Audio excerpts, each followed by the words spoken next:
और संतों का संग नहीं है, घर में थोड़ा सा कोई कुछ कांड हो गया, किसी की डेथ हो गई या कोई इच्छा पूरी नहीं हुई तो भक्ति करना ही छोड़ देंगे, क्योंकि अपनी मर्जी से करते थे, अपनी मर्जी से छोड़ देंगे। अगर संत की इच्छा से करते संकल्प लेके तो फिर छोड़ नहीं सकते, बल्कि तुरंत संत को फोन करते, महाराज मेरा मन बड़ा खराब हो गया, भगवान से विश्वास हट गया मेरा, तो मन करता भजन ना करूं। ये बात संत को जाके बता दो, फिर देखो संत पावर देगा और तुमको धैर्य बंधाएगा और उस दुख में भी तुमको उबार ले जाएगा संत। गुरुमुख नाम जपो मन मेरे, नानक पाइए सुख घनेरे। नाम जप करो सब सुख मिलेंगे, लेकिन पापों से बचकर करना, नहीं तो नाम को तुम बदनाम करोगे।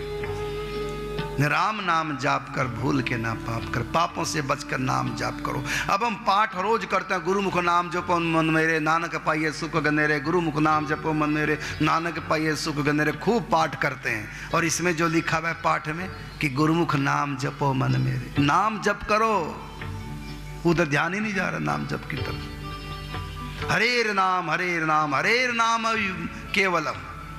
इस कलयुग में केवल हरि का नाम, हरि का नाम, हरि का नाम ही तुमको भव से पार करेगा। तब भी भजन नहीं करते, क्यों? महापुरुषों का संग नहीं हुआ है। माचिस की तिल्ली को अपने हाथ पर जितना मर्जी रगड़ो अग्नि नहीं जलेगी जब तक कि माचिस के ऊपर नहीं रगड़ी जाए। फिर वहां माचिस के ऊपर हल्का सा रगड़ दो, जोर लगाने की जरूरत नहीं, अग्नि लग जाएगी। तो माचिस की तिल्ली को माचिस पे रगड़ोगे तभी अग्नि लगेगी। हाथ पे चाहे जो मर्जी रगड़ लो, वो तिल्ली घिस जाएगी रगड़ रगड़ के, लेकिन आग नहीं जला पाएगी। आग उसी के अंदर है, तिल्ली के अंदर। वो आग कहीं बाहर से नहीं आएगी, आग उसके अंदर है। लेकिन उसको जितना घर्षण चाहिए, जितनी गर्मी चाहिए अंदर की आग को निकलने के लिए, वो तुम्हारे हाथ में नहीं, वो तो माचिस के ऊपर मसाले पे जब रगड़ेगी तभी वो तिल्ली में अग्नि लगेगी। इसी प्रकार भगवान तुम्हारे पास है, लेकिन फिर भी तुम उदास हो, क्यों?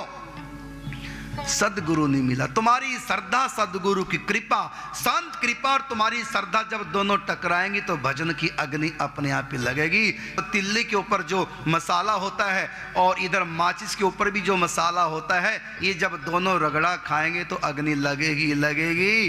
तो तुम तिल्ली हो और तुम्हारी श्रद्धा ये मसाला है, और संत माचिस है, और ये कृपा माचिस का मसाला है। तो तुम्हारी श्रद्धा और संत की कृपा जब दोनों मिलते हैं तो फिर भजन की अग्नि लग जाती है। आदो श्रद्धा ततो साधु संग। आदो का मतलब शुरुआत में श्रद्धा, और फिर श्रद्धा पूर्वक संतों का संग, और फिर देखो ऐसा हो नहीं सकता कि तुम भजन न करो। इसलिए कहा कि संत कृपा बिन भक्ति नहीं होती, चाहे कोई लाख पढ़े पोथी। भजन करो, नाम जप करो, संतों का आश्रय रखो, संतों के पास जाओ, संतों को अपने पास बुलाओ या स्वयं संतों के पास जाओ। संत धन से प्रसन्न नहीं होते हैं, संत सुंदर भोजन से प्रसन्न नहीं होते हैं, क्योंकि धन, अन्न और वस्त्र अगर इनको प्रिय होते तो घर ही क्यों छोड़ते। और संतों की ड्रेस तो कोई अच्छी भी नहीं होती। भिक्षा मांग की रोटी खाने वाले आज यहां तो कल वहां। ना संत अन्न से प्रसन्न होते हैं, ना संत धन से प्रसन्न होते हैं, ना संत वस्त्र से प्रसन्न होते, ना संत अच्छे जगह उनको ठहरा दो संत खुश हो जाएगा। नहीं, संतों को अगर प्रसन्न करना चाहो, बस उनसे श्रद्धा का संबंध जोड़ो, उनके आगे दो आंसू टपका दो, हमारा उद्धार कैसे हो। तद विद्धि प्रणिपातेन परिप्रश्नेन सेवया। अपनी श्रद्धा सुमन उनके आगे अर्पण करके फिर उनके आगे प्रश्न रखो। तुम्हारी भावनाओं को देखकर ही संत रीझ जाएंगे। संत और भगवान ये केवल भावना पे रीझते हैं, वस्तु पर नहीं रीझते। भाव का भूखा हूं मैं, भाव ही एक सार है, और भाव से मुझे भजे तो भव से बेड़ा पार है। अब संत कह गए थे कि बेटा एक दिन तुम्हारे जीवन में गुरु आएंगे, कृपा होगी, भगवान से प्रार्थना करना और ये नाम जप प्रारंभ रखो, इसको बंद ना होने दो। नाम जप करो, भगवान से प्रार्थना करो कि प्रभु मुझको संतों से मिलाओ, गुरु से मिलाओ, क्योंकि कृपा से ही भगवान, भगवत कृपा से ही गुरु का मिलन होता है। इसने संत की बात मानी। पहली सीढ़ी थी संत और दूसरी सीढ़ी है गुरुदेव भगवान का मिलन, उसके बाद तो फिर तीसरी सीढ़ी भगवान। इसलिए यही बात यहां भी कही है रामायण में। राम जी कहते हैं प्रथम भगति संतन कर संगा और दूसरी रति मम कथा प्रसंगा। उनसे प्रवचन सुनो, मेरी कथा संतों सुनो, और गुरु पद पंकज, अब गुरु बनाओ। फिर गुरु पद पंकज सेवा, तीसरी भक्ति अमान, ज्योति भक्ति मम गुणगन कर ही कपड़ तजगान। जब संत सेवा करके हम संतों को रिझाएंगे, फिर उसके बाद पंचम भजन सो वेद प्रकाशा, मंत्र जाप मम दृढ़ विश्वासा। नाम में जप में विश्वास हो जाएगा। मंत्र जाप मम दृढ़ विश्वासा, पंचम भजन सो वेद प्रकाशा। और जब भजन होगा फिर धीरे धीरे मन पवित्र होने लगेगा।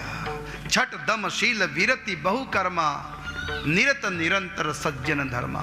और फिर जब ऐसा सज्जनता अंदर आएगी, मन पवित्र होगा, उसके बाद कहा सातम सम मोई मैं जग देखा, मोते अधिक संत कर लेखा। फिर वो संतों को मुझसे भी ज्यादा मानने लग जाएगा, मुझसे भी ज्यादा गुरु को संतों को मानने लग जाएगा। जब चित्त पवित्र होगा, जो जो चित्त पवित्र होगा, संत के प्रति एक आकर्षण बढ़ जाएगा, संत के प्रति श्रद्धा बढ़ने लग जाएगी, प्रेम होने लग जाएगा उनके प्रति, कि कब संत मिले, कब दर्शन करूं, तब कब उनके मुख से कुछ सुनूं, उनके दर्शन हो जाए। ये प्रेम पहले संतों के प्रति होगा। फिर धीरे धीरे भगवान ने स्वयं कहा मोते संत अधिक कर लेखा, संतों को मुझसे भी ज्यादा मानना, ये भक्ति का लक्षण है। वो आठम यथा लाभ संतोषा, और सपने वो नहीं देख परदोषा। सपने में भी किसी में हम त्रुटि नहीं देखें, सब मेरे प्रभु का खेल है।